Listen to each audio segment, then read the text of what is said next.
One of the biggest mistakes that producers make is they think that their product is going to be appealing to that wholesale buyer because it's delicious, or because it has that wonderful brand story, or because it does have that great packaging. But in reality, that buyer is evaluating your product based on, again, whether or not it's going to help them hit their category goals. And so, yes, of course, a great story is compelling. Like, yes, of course, a delicious product is important. But at this point, in 2021, like, those are expected, right? All products, all specialty products, all products on the shelves at Buy Right have a story. This is Evolve CPG, a community of purpose-driven brand leaders who not only believe in better, but actively pursue it. As better products, better brands, and better leadership for a better world. Visit community.evolvecpg.com to join. I'm your host, Gage Mitchell, founder and creative director of Modern Species, a sustainable brand design agency helping better brands grow and scale their impact. On today's episode, we're speaking with Alli Ball, founder and CEO of Food Biz Wiz, about the role of a grocery store buyer and how to get your product on more shelves. Hi, I'm Alli. I'm a former grocery buyer turned wholesale consultant who lives in San Francisco. I help food and beverage brands understand how to succeed on the retail shelf and how to have high sales once they do through our online program, Retail Ready. I'm so excited to be here.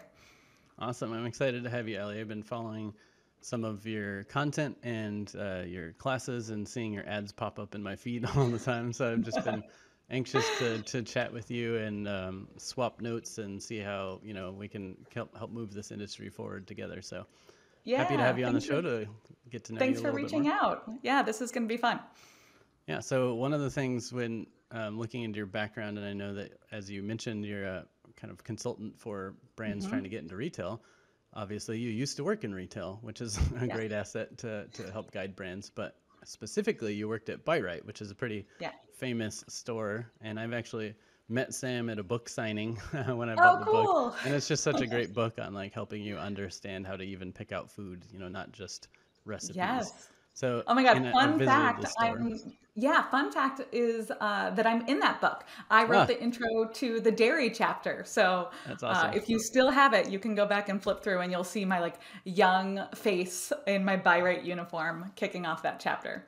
That's amazing. Yeah, it's such a good book too because it's so informative. But with that said, it's just such a unique culture for a store, such an awesome store. And whenever I'm in San Fran, I always try to just pop in there and see what's hot and fresh because the product selection you all had on the shelves was always really interesting as well. Oh, for sure. And I feel like I really came in at the glory days of Buy Right. It was back when I started when it was just a single location. And, by the time I left, we had, massively expanded. When I came in, I was employee number 68. And by the time I left, we had over 350 employees. So I just saw this crazy growth at Buy Right. And like you said, I think it was really a result of having such an excellent and such a cutting edge product assortment, especially back in, 2007, 2008, 2009, when specialty food was harder to come by. Yeah, absolutely. Yeah. And, being somewhat like chef led, I guess, like having the food prep, like food that you could come and buy that isn't just like, this isn't going to be great, but I'm in a pinch and I need some food. But it was like actually really amazing food. Totally. And that was the whole concept of Buy Right. So Sam Moganum, the owner of Buy Right, his family opened it in 1940 and it was his dad and his uncle.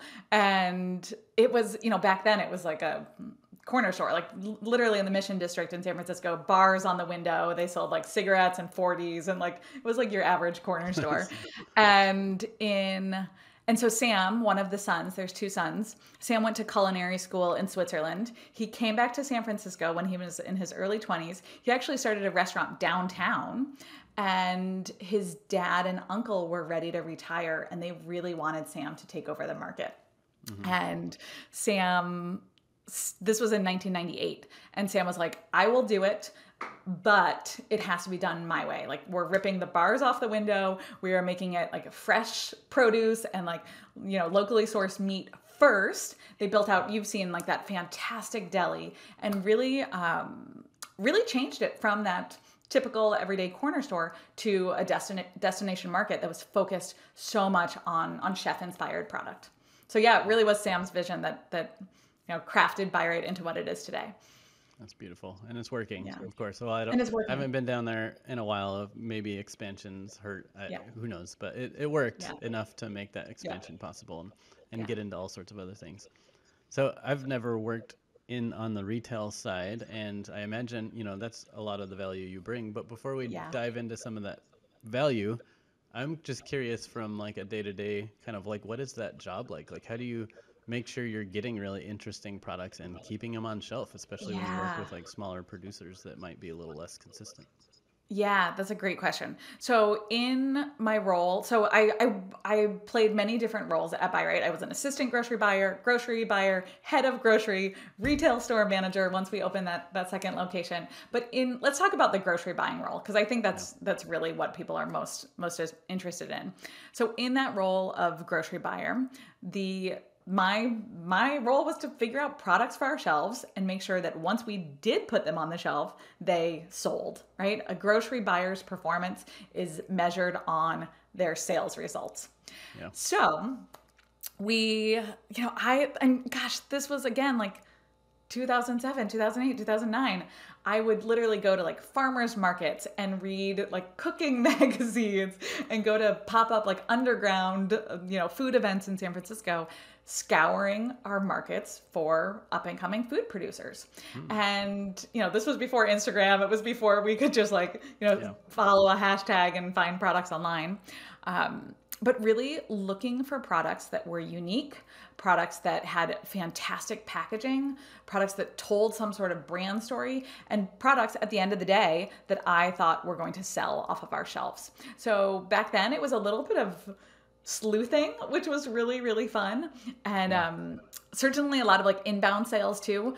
People often wanted, Buy Right is a mecca for people. So people wanted that experience of being on the shelves at Buy Right. So I would get dozens of products pitched to me every week. And, we almost had we had our pick, right? Like we had overflowing samples in backstock, like waiting to be tasted through. And it meant we really could select the best of the best for our shelves.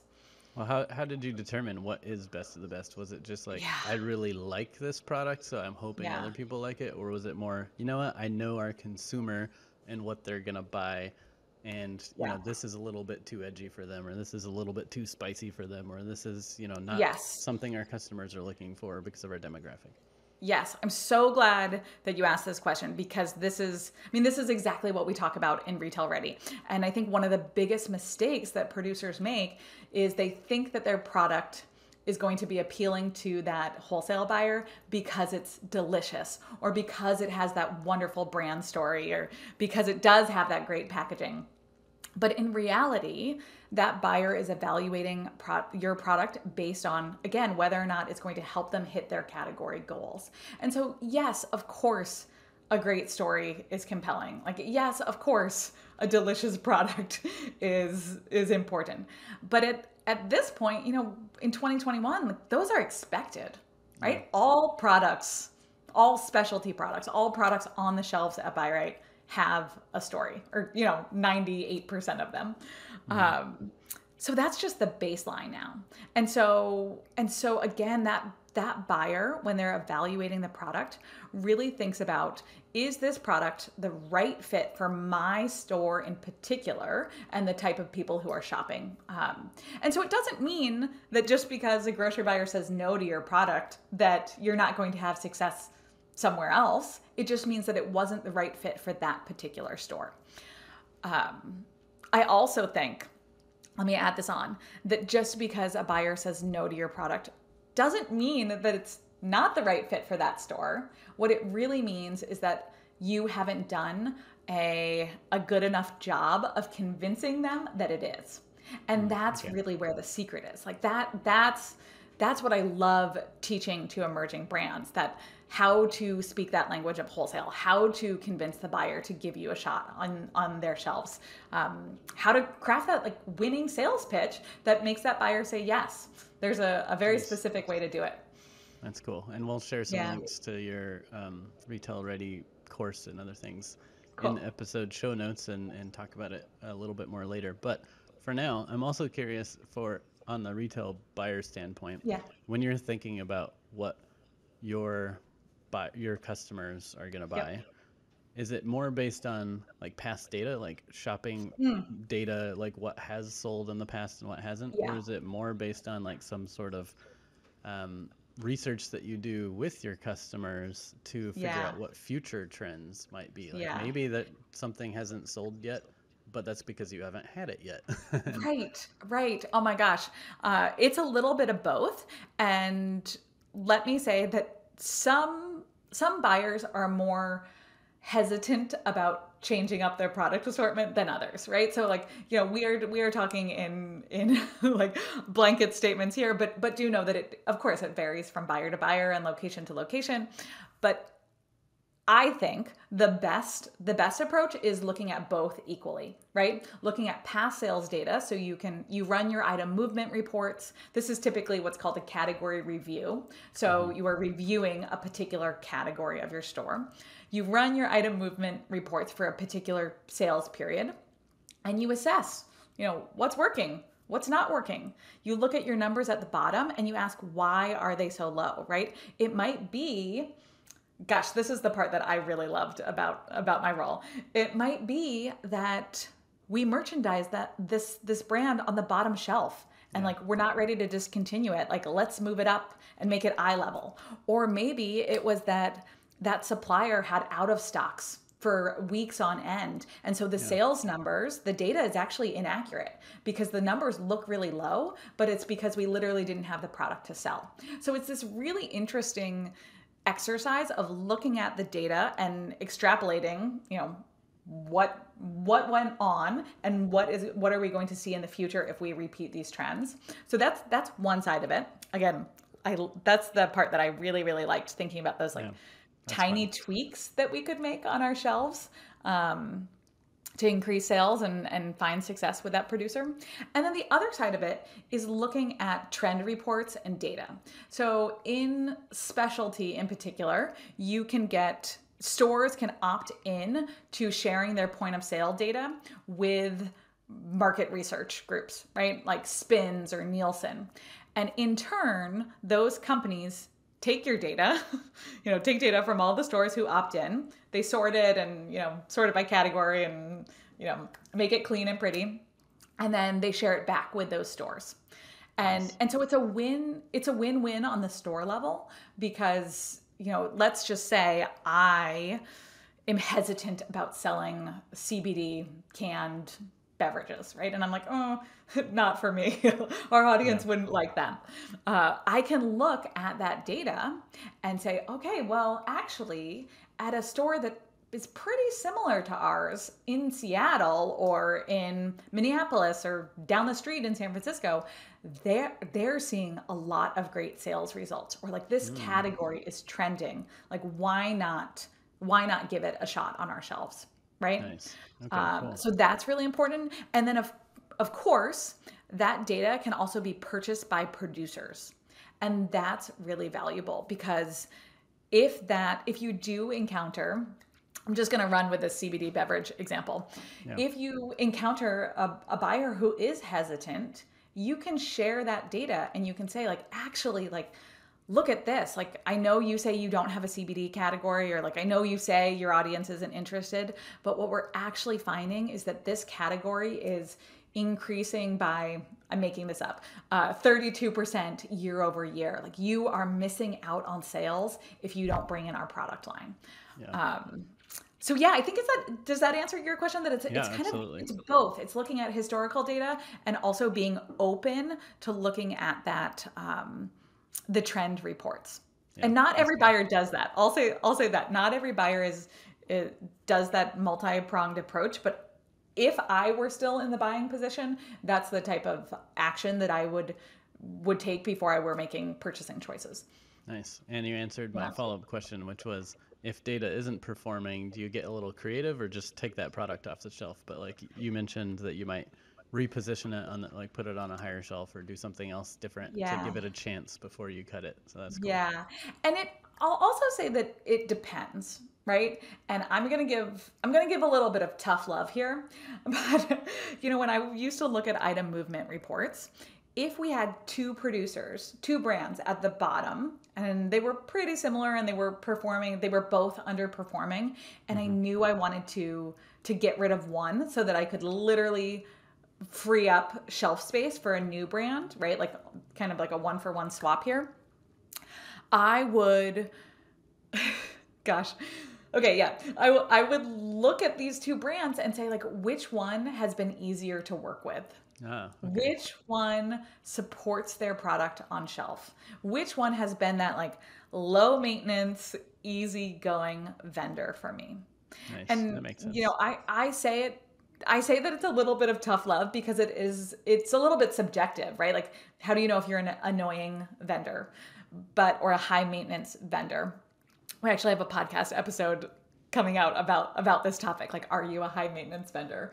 Nice. But it's really the spoiler alert is that it's, if you require that retail location to do a lot of things for your product in order to like make it sell, whether that's putting Best By dates on, stickering with UPCs, maybe your ordering and lead time is really extended and it's challenging to keep in stock, or any of these things. Yeah, lots of out of stock or Yeah, supply chain exactly. issues. I mean, there's lots and lots of things here.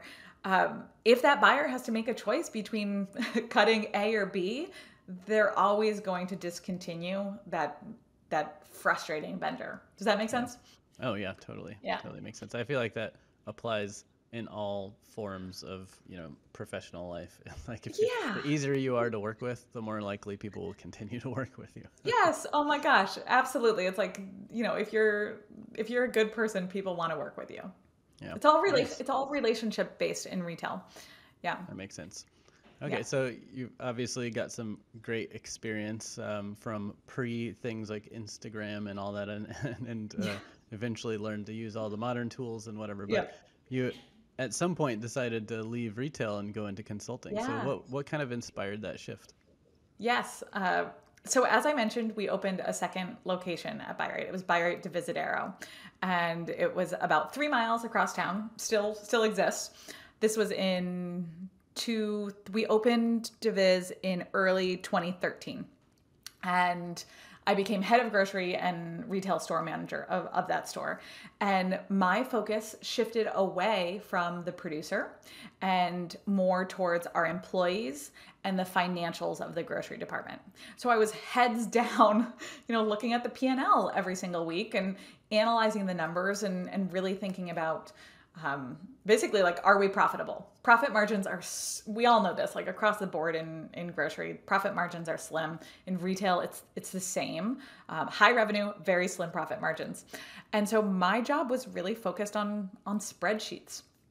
And I found that I missed working with producers. I missed connecting with brands and supporting them on shelf, and that I miss like having that impact. And certainly it's impactful to have a profitable department and stay in business, right? Like that is important as well. But I really missed that connection with the producers. So after a while at Diviz, I decided that I was going to leave and start my own consulting business that was focused on the idea of helping brands understand the behind the scenes of wholesale. At this point, I didn't know a single other grocery buyer that was willing to have these conversations with producers in a consulting capacity. Like certainly they were happening in, at the store level and back rooms and things like that. But I didn't know any other consultants who were former grocery buyers. And so I really identified this need in the marketplace. And I left Buy Right in 2014, so seven years ago, and started that consulting business. And when I left Buy Right, my time was split. So I spent half my time with producers, like I said. And for the first few years, I spent the other half of my time consulting with grocery stores across the United States.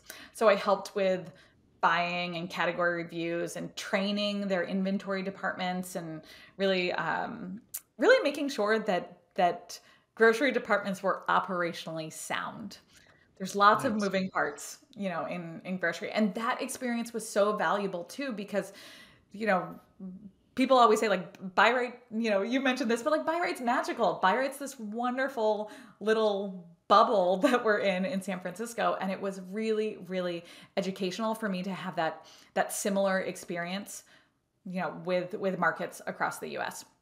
But after a while I realized, again, my passion was with the producers. And I'm like, why did I leave Buy Right if I'm just continuing to do category Yeah, good point. reviews and merchandising and things like that? So I slowly phased out the retail clients. And now here we are, focusing 100% on the brand side of things. Awesome. So did the consulting come first or did the podcast come first? And then, Oh my of course, tell gosh. us a little bit about your podcast. Yeah, so the consulting came first. So I've been doing consulting for 7 years now, and the podcast just hit its 2-year birthday. Nice. Happy Last birthday. month. Thank you, thank you very much. I mean, as a podcaster, it's a lot. We produce episodes, so it's the Food Biz Wiz podcast. It comes out every single Thursday, and literally for the past 2 years, I have launched a new episode every single week. And I think I'll share this. I think that's why it took me 5 years before I launched a podcast, because when I do something, I go all in, right? I was like, we need to do weekly episodes. Like I cannot, it was all or nothing for me once I decided to launch Food Biz Wiz. And yeah, it's been such a fantastic way to connect with producers. So we've got 3 different styles of episodes there. We've got solo shows with me. We've got shows with service providers in the packaged products industry. So Amazon experts and PR firms and designers and, anyone who supplements what I can talk about. And then we've got episodes with Charlie, who is our VP of Student Success here at Food Biz Wiz. Oh, cool. So yeah, Charlie is also a CPG founder. He founded Element Shrub about 8 years ago. It's a concentrate and ready to drink beverage line. He's in Arlington, Virginia, and he is a Retail Ready alumnus, still runs Element Shrub. And about 2 years ago, he joined our team to support on that Oh, founder, that founder perspective inside of Retail Ready. And the student becomes the teacher. I know. It comes full circle, and it's been really wonderful to grow our team over the past few years and really, again, like expand our impact in this industry. And now it really feels like with my buyer perspective and Charlie's founder perspective, we really cover both sides of what producers need to be successful. That's very cool. I like Yeah. it.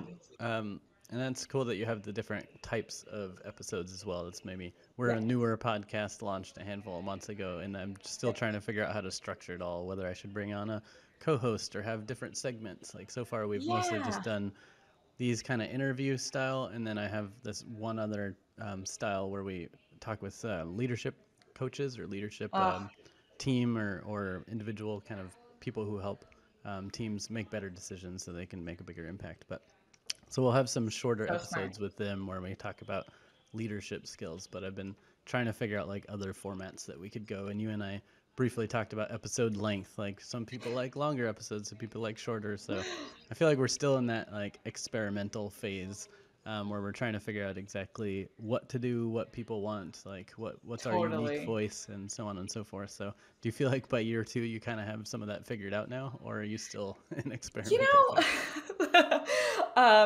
A little yes and no, right? And I think one of the things that I'm trying to embrace as a podcast host is realizing that it can evolve over time, right? Like just because I used to have episodes that were, I don't know, half hour or an hour or whatever, doesn't mean that I have to do that for the rest of our lives, for the rest of our like podcasting existence. We're just launching a series now that's a mini series, and it's 4 episodes that again, each week, that's called the Fourth Quarter Focus. And it's all about what emerging food, beverage, package producers can focus on in the 4th quarter to set up for success come January. So it's our very first time doing a mini series, and I don't know, we'll see how it goes. I like thinking That's that cool. we can experiment with the podcast a little bit, but I'll just say this from one podcast host to another, like speaking directly to your audience. The more feedback that we can get from our audiences, the better. So if your listeners are tuning in right now, like, I don't know, where do you like to get feedback? Where we tell people to send us feedback at evolve@modernspecies.com. Send it via email, but like drop a comment, subscribe or just in a YouTube, we publish these on YouTube, like comments there would be helpful. Just anywhere, like anywhere you want to reach out, we'll meet you there. That's what we say too. I'm like, any feedback is good feedback. Like, just, tell us what you want and we'll do it. Absolutely. Yeah, we get some data as podcasters through the different platforms that host it, but like that real direct feedback is super helpful as well. Yeah. I agree with that. And you've mentioned your Retail Ready course a couple times now, but now tell us a little bit more about that course. Who is it for and what do they get out of it? Yeah, thanks for asking. So I've been teaching Retail Ready for about 5 years. And the way it started was I found my clients, my consulting clients, all had the same type of question and all had the same, would get to the same point in their business and hit a roadblock. And they all felt like they were going at it alone and just winging it in their businesses. And I was booked. I could not take on any more clients. And so I was like, I have to find a way to put these people in the same room, give them the same knowledge and have them connect with one another. Like, there's got to be a way to scale this that doesn't involve me, working 100 hours a week. And so 5 years ago, we had our very first cohort inside of Retail Ready. And this, gosh, I feel like 5 years ago, like, digital courses were not, as prolific as they are now. And so there was a lot of convincing, about what it was and like, no, it's online. Like, we would do conference calls 5 years ago instead of Zoom. Like, it was wild. So, Retail Ready has evolved, but as it is right now in 2021, we actually call it a program rather than a course because it consists of our course, which is curriculum based, our coaching that we do daily inside of our student group, and then twice a month on our live group coaching calls, and then that community aspect, which is so important. So we've had about 1,000 brands go through Retail Ready. Our community still has about like 800 and something very active food founders, and they're food, beverage, taxable grocery founders, and they're supporting one another. And it's really aimed at producers who are in the first few years of business, who are looking to increase their wholesale success. So if you want to sell on a shelf, whether that's a digital shelf, through like the Thrive Markets of the world, or a physical brick and mortar shelf, Retail Ready is for you. We come at it from that buyer perspective. I provide the brains of the buyer. That's what we call it internally. And then of course, Charlie's got that producer perspective, that founder mindset that's so important as well. Nice. So when people go through the course, they get like access to this community from there forward to just kind of stay engaged. Yeah, we do lifetime access to everything. Yeah, I felt like it was really important because everyone. So this changed. I'll talk about the behind the scenes. But when I first launched Retail Ready, it was cohort based, and everyone started and stopped at the same time, and we would do it as a 5-week live course. And it was, gosh, I'll tell you, it was so satisfying to see students have such quick wins because they had to, right? Like, there was a limited time. They had to like put their head down and work. However, after running it live for about 2 years, I would run it multiple times a year live. 2 things happened. First off, producers would come to me and they would be like, Alli, I'm ready to take Retail Ready. I'm so stoked. Like, get me in there. And I would say like, oh, sorry. Like, we're in week 3 of our cohort. Like, you can't join right now. Like, put your name on the wait list. Like, we'll run it again in a couple months. And from that perspective, one, what a huge disservice to a brand who needed my help, right? Like, they were coming to me like ready for help. And I was saying, no, sorry, I can't help you. And from a business perspective, brands were coming like with their wallet open, ready to pay me. And I was like, oh, no, I can't take your money, right? Like, on both sides, it wasn't the right business model. And I would find that brands, because of the nature of our industry, brands would come in, they would be all excited about it. And then sure enough, like in each cohort, there was, a brand or two who would have something come up in their business that would pull them away, right? Like maybe somebody quits on your production team. Maybe Expo West is happening and like you and your co-founder have to fly to LA, right? Like something inevitably would come up and pull a brand or two away from the content. And once they got behind, it was really, really hard to catch up just because we went like at such a fast pace.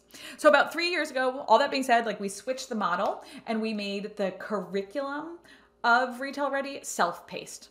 And that's really why I wanted it to be lifetime access, where people can come in, they can choose to, so it's 12 modules. So I always recommend doing a module a week, and in 90 days, like you are going to be so much further ahead than, you thought you would be. But some brands like Netflix style, like totally binge it and they're done, in 3 weeks, in 2 weeks. I mean, sometimes I question if they're really implementing all of the things. But I love giving students all of the curriculum up front, and then students can actually like pick and choose what they need in that moment rather than being on that like dripped out course schedule. And then they also have access to people who are also doing it at the same time or have already done it. So how does that part of the interaction? Because that's the argument for the cohort model, right? Is that people are going through it at the same time. They have the same questions. They have the same experience and can give each other feedback. But with the model that you shifted to, they still somehow get that, right?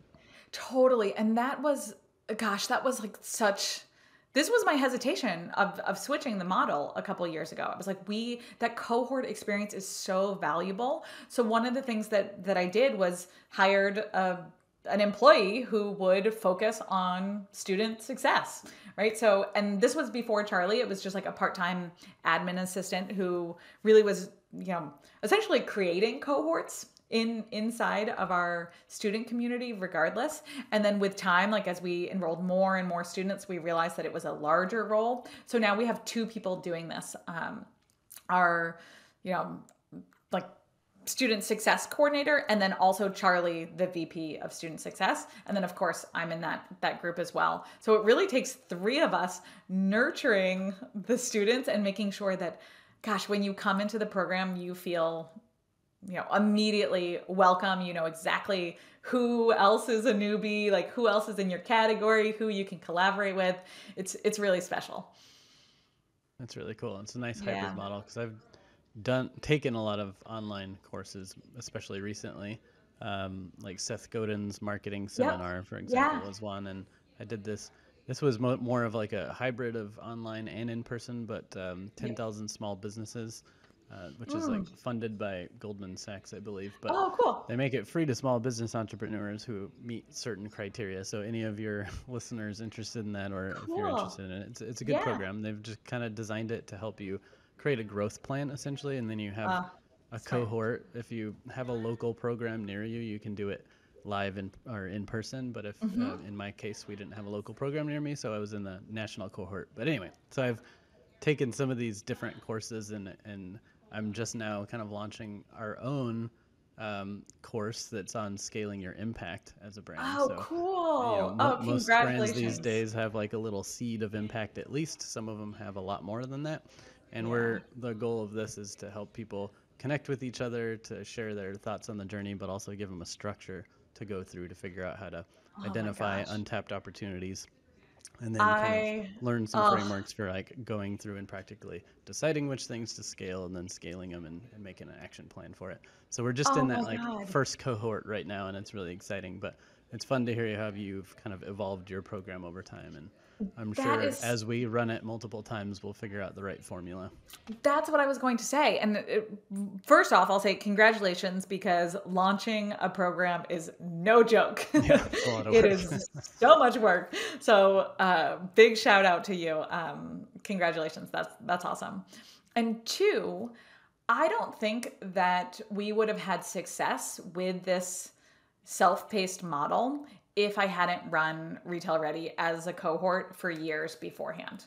Because I really that experience of being, on the ground with a cohort and answering their questions. I mean, we still answer questions in real time, but like everyone having the same questions at the same time really meant that when we went to update our course content, we could take all of those questions and build them into the material. We were really able we had to, or I felt like we had to restructure the course and really make some changes that made it work as that self-paced model if we were going to go in that direction. So, it'll be interesting to see what you end up with as well. But I loved the live model is smart to start.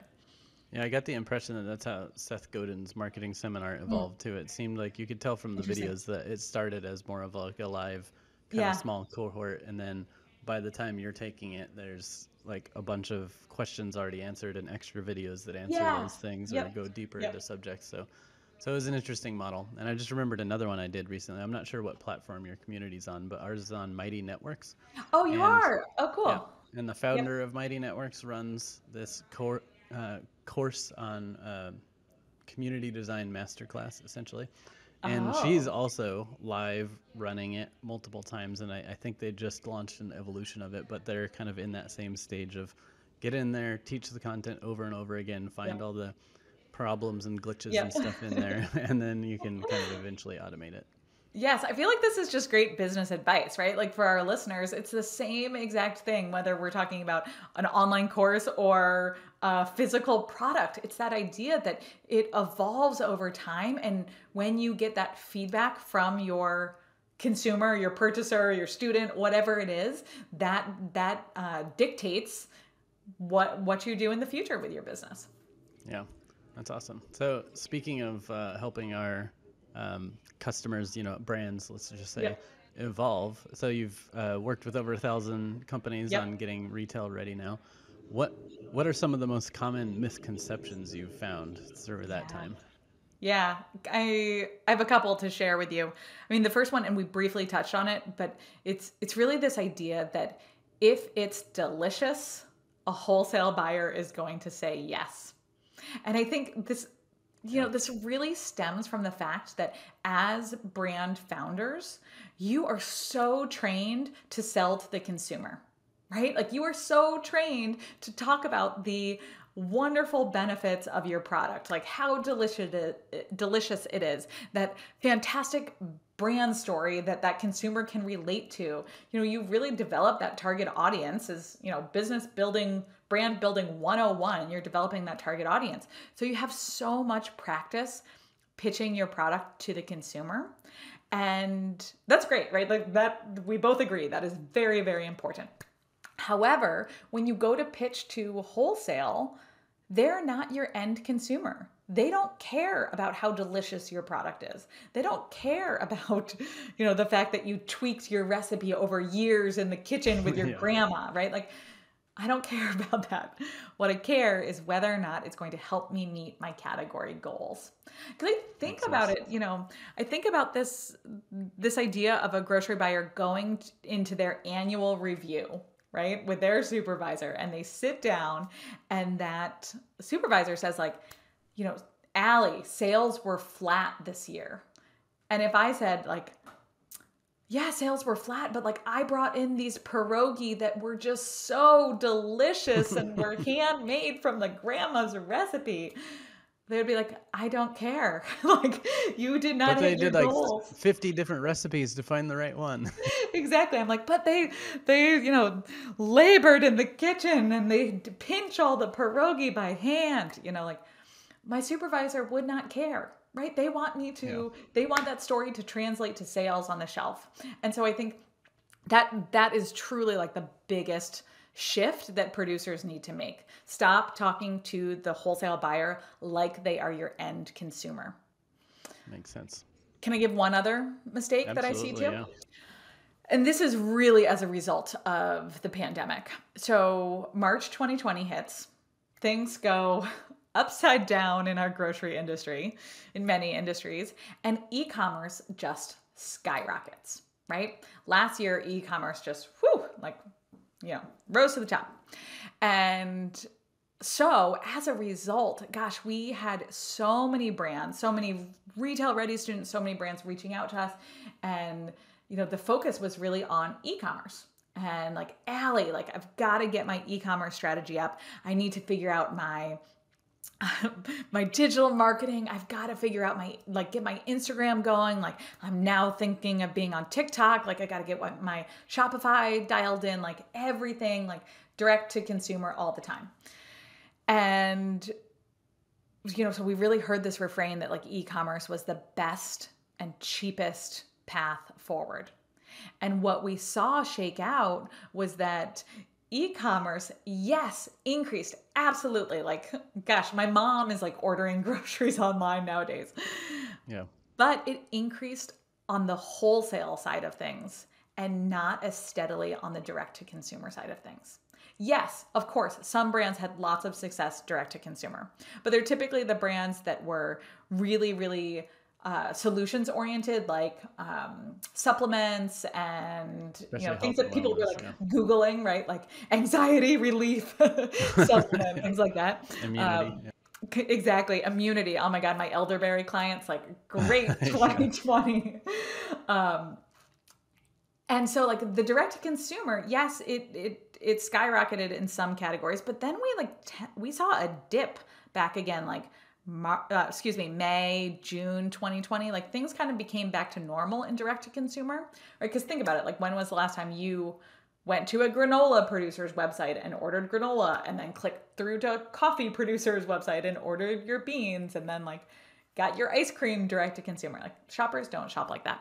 And so the e-commerce that we really, really saw grow and then sustain its growth last year in 2021 as well is the wholesale side of e-commerce. So like I used the example of Thrive Market earlier in this podcast.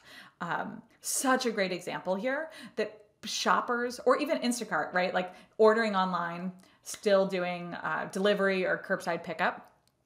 Those platforms that allowed the shopper to build an entire basket of groceries and check out in one click, right? Those were the ones that were really, really sustainable. And the takeaway here is realizing that that's still wholesale. There is still a decision maker sitting behind a desk, or maybe at this point still at home, on their couch, making decisions about category assortment at Thrive Market. Right? And so it still requires that wholesale strategy and that sales pitch that convinces a real person to list your product on their wholesale website. So I think that was really eye-opening for people last year when they felt like they had to go all in direct to consumer and realize like, oh, actually, I can take advantage of this e-commerce trend just by double downing on my wholesale strategy. Yeah, that's cool. That's a good insight. Yeah. Do you find that the online retailers have kind of similar criteria and kind of buying and decision-making processes as physical retailers? Yeah, and in some instances, almost more strict, like stricter requirements, because their shoppers are able to really narrow down and be so selective, right? Like, just to keep on this Thrive Market, like they have such specific requirements from their brands because their shoppers are going there for, things that have been vetted by their buyers. So vetted for, sustainability or non-GMOs, or like everything has to be, meet certain requirements. Yeah, absolutely. Yeah. So it's like the extreme version of Whole Foods or something. Exactly. But with that said, I imagine that the one difference might be that they don't have as much like shelf space concern, right? Because if you're in an online retailer and they have 2 nut butters already, like they're not wondering where they'd fit a third, so they could take on a third, but maybe there's also some decision making there in terms of not overwhelming their audience with 300 nut butters and confusing them. So exactly, it's that fine balance, right, of figuring out, decision fatigue is real. I feel like people are, certainly feeling it as a result of COVID too. Like, we had to make so many decisions over the past 18 months. And so I actually think there is something very powerful about having a limited product assortment and, making sure that it's the right products, right? But keeping it limited for your consumers. And I'll say this, that with a lot of these e-commerce suppliers or platforms, they're still managing the physical inventory. So even though they have unlimited digital shelf space, they still have the physical inventory in their warehouse. And so managing product, and particularly managing perishable product, is it's a lot. It's a lot of moving parts there. So as the producer, we have to think about it from the other side of the table too, that managing that physical inventory can be challenging. That makes sense. Yeah. The warehouse space is, and like you said, shelf life and all that's still a major concern. Cool. Okay. That's helpful. So as we start to wrap up, I'm just curious, you've been doing so much in the space, from, consulting to launching podcasts to courses and evolving those courses. So what's next for you and Retail, or not Retail Ready, Food Biz Wiz, and all the things you do? Yeah, thank you for asking. So we've got a couple exciting things happening right now. We are currently hiring. Our team is growing. So I feel like, gosh, every couple months we're like adding to our team. Yeah, we're a great place to work. So Food Biz Wiz is hiring. The other things that we're focusing on, and depending on when this podcast is released, when this episode is released, we have been going through an enormous rebrand and new website development. We've been working on it since May. Gosh, I mean, I'm at the point where I'm looking at our the Squarespace website that I made myself 7 years ago, and I'm like, oh gosh, like it has been time. So that's been, I mean, that's been huge. It's taken so much capacity, so much behind the scenes effort. So really, really excited to get that launched in Q4. And then internally, we are trying to stay focused on supporting our Retail Ready students in Q4, because that is really the time that we see producers work on the behind the scenes of their business, knowing that Q4, October, November, December is the time that wholesale buyers are heads down in turkeys and candy cane, and they are really dealing with internal operations at their store. So it means it's a great time for producers to dial in their sales pipeline, their promotional plan, their sell sheets and pricing, and all that stuff that we do inside of Retail Ready, so that come January, you can pitch to buyers with the best pitch that you can possibly imagine. So a lot of student support inside of Retail Ready for Q4.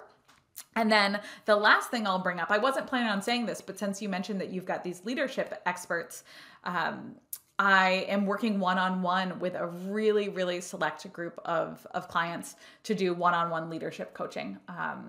Nice. Yeah, I've done a certification with Coactive Training Institute in leadership coaching. I've done about, like 125 hours of training so far. I am rounding the corner of another 100 hours of certification, but it means that we're adding leadership coaching to the Food Biz Wiz package as well.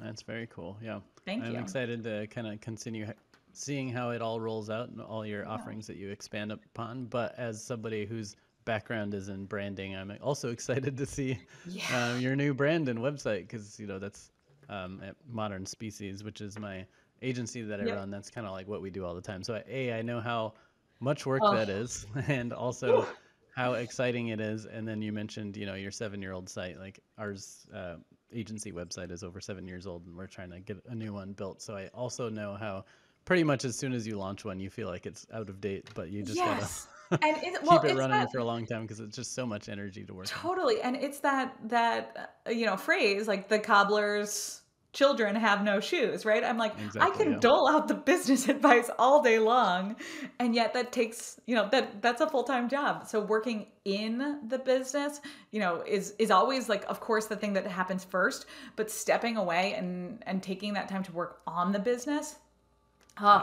it's so important. So I'm excited for you to see the new site and stuff. Yeah. Thanks. Yeah. And that's the beautiful part of growing your team too, is that you get to spend more time working on the business, right? Because I think, and that's part of what that 10,000 Small Businesses program does, is their entire focus is trying to get entrepreneurs to spend less time working in the business and more time working on the business. So for anyone out there interested in a program like that, check out I think it's 10ksb.com or something Cool. like that. Oh, I'm going to look into that. That's a great recommendation. Yeah.